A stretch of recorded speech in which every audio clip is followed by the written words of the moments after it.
Hello students, this is the lesson video for lesson 4.09 and we'll be talking about how proteins express DNA. Here's a general overview of what we'll be going over in this lesson. We're going to be looking at how genes, right, which we know is found in DNA, go through two different processes, one called transcription and two called translation, and that really determines whether a gene is blocked or allowed. If a gene is blocked, that means it's turned off, and if it's turned off, that means no proteins are produced.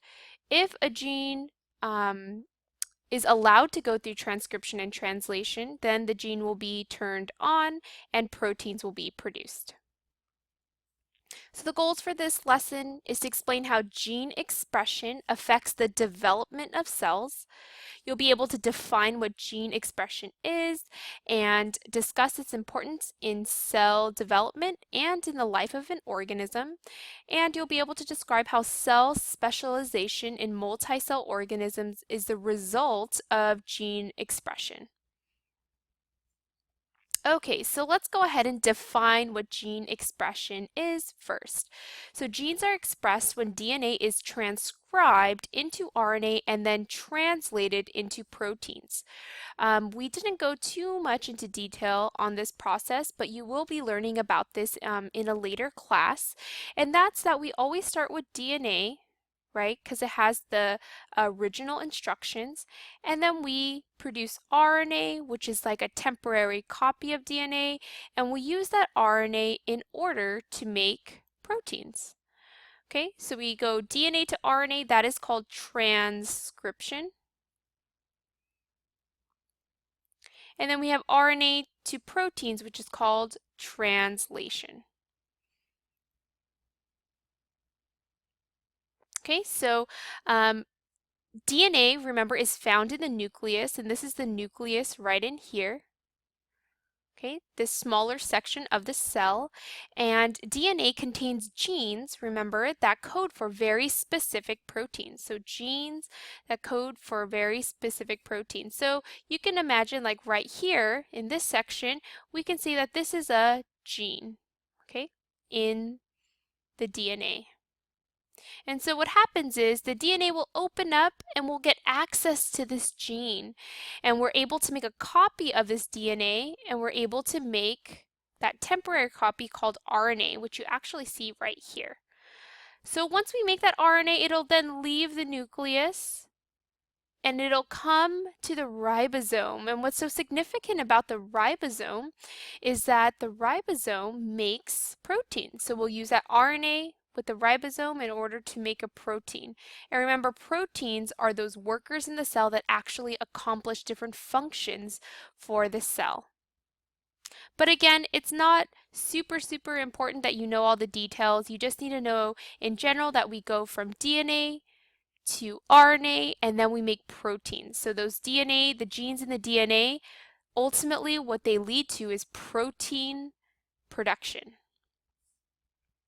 Okay, so when genes are activated, right, they actually make proteins like we just saw. However, genes can also be repressed or turned off, and that's when genes actually don't make any proteins. So remember that DNA codes for a protein, that's called a gene, right? So the segment of DNA that codes for a protein is called a gene. And genes are not always turned on, but they can be turned on or off. Okay, so when they're turned on, we say that they are expressed. When a gene is being expressed, then that means that we're actually making a protein. So a protein is actually being made by the cell. However, if a gene is turned off, or we say repressed, it is not being expressed, which means there is no protein being made. So genes on, proteins are being made, genes off, proteins are not being made. And so this is really important in how organisms develop. So organisms develop, differentiate, and grow by regulating which genes they turn on and off. So cells turn genes on so that they can make very specific proteins, Or there are some proteins that certain cells don't need, so they turn those genes off by repressing the two processes, transcription and translation, so proteins cannot be made. Some proteins, however, are made all the time, while others are only made if the body needs it.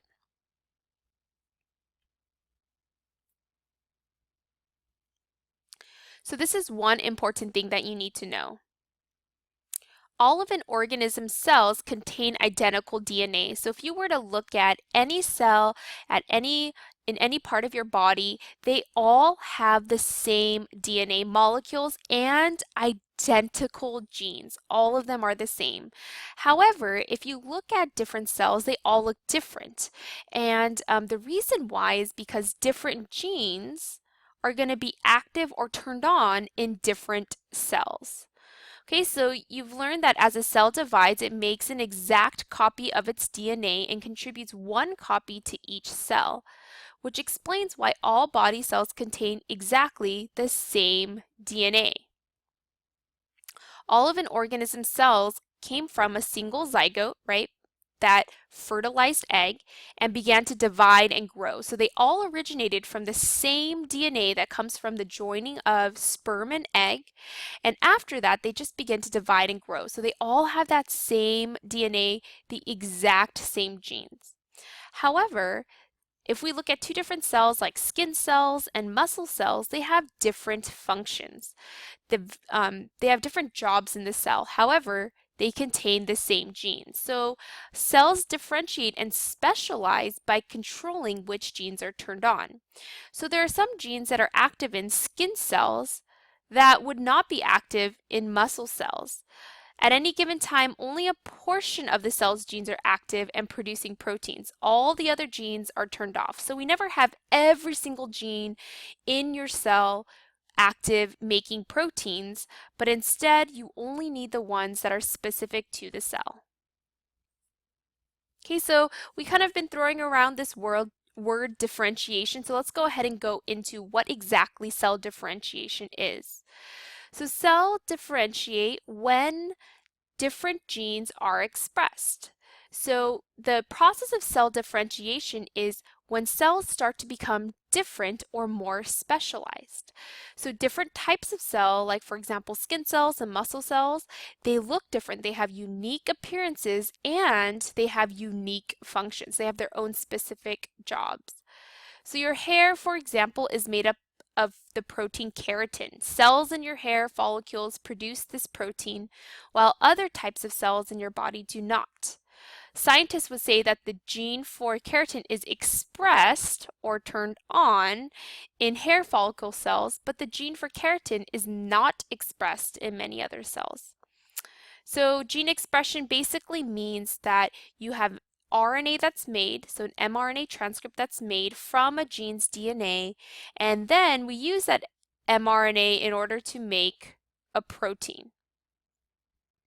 The activation of specific genes is the most important step in cell differentiation. So whether certain genes are turned on or off. As an organism grows and develops, different genes are turned on and off in various cells. This really is, that kind of regulation is a key part of cell development. The reason why cells look different is because different genes are turned on and different genes are turned off. Genes never disappear or are eliminated. They aren't removed from cells. They're just either turned on or they're turned off, which means they're expressed differently.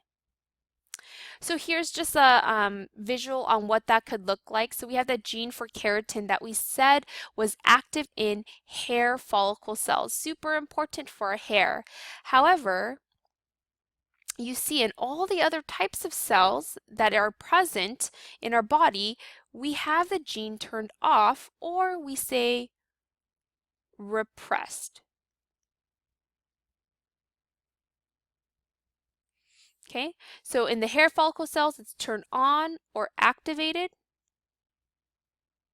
but all other cells have it repressed. And the reason why is because those cells do not need keratin, so we just turn it off. Different genes are also active during different stages of development. So in the previous lesson, we looked at the example of fetal hemoglobin, and fetal hemoglobin is found only in a human embryo when a human embryo is developing. And so hemoglobin in general is a molecule found in red blood cells whose specific job is to carry oxygen throughout the body. So fetal hemoglobin is unique because it attracts oxygen even more strongly than adult hemoglobin. And that allows the growing fetus to kind of take that oxygen away from the mother's bloodstream and bring it into its own. However,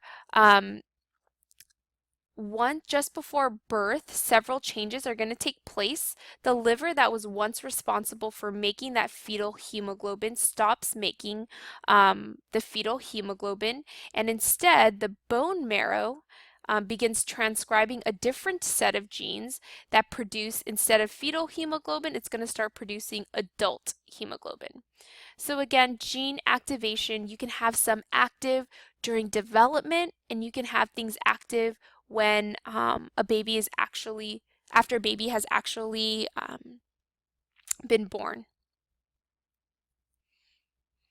Other types of interesting ways of regulating genes can be found in the sea turtles. And what's really cool is scientists believe that sea turtles have temperature-dependent sex determination. So what that means is that the temperature of the eggs incubating in the nest determines whether the embryo will be a male or a female. So somehow we have temperature playing a role in turning certain genes on or off that allow for either male or female organs to develop. So gene expression is also controlled by transcription factors, which are proteins. So genes, we know, make proteins, right? Remember we said DNA, we go from DNA to RNA, but ultimately the genes in the DNA are used to make proteins. And proteins are those workers in the cell. Controlled gene expression allow for cell specialization and an organism's growth and development. So that's kind of a summary of what we just went over. But what regulates gene expression? So what regulates whether certain genes are turned on and which ones are turned off? Scientists don't have all the concrete answers, but what they have figured out are there are these proteins called transcription factors that have the ability to turn genes on and off. And so these proteins actually play a role in blocking transcription, right, which is this process right here, right? So they could block DNA making it to RNA, which means no proteins would be made, in order to turn certain genes off. Okay, so here's a review of what we just went over today. We went over how genes, which are found on DNA, undergo transcription and translation. If that process of transcription and translation is blocked, we have a gene that is off or repressed, which means no proteins will be produced. But if we have transcription and translation being allowed, then the gene will turn on, or we could say activated, and then proteins will be produced. So here's some important vocabulary. We have gene expression, the process of the cell implementing the instructions of a gene. We have transcription, which is when you make RNA using DNA. We have translation, which is the process in which proteins are made from RNA.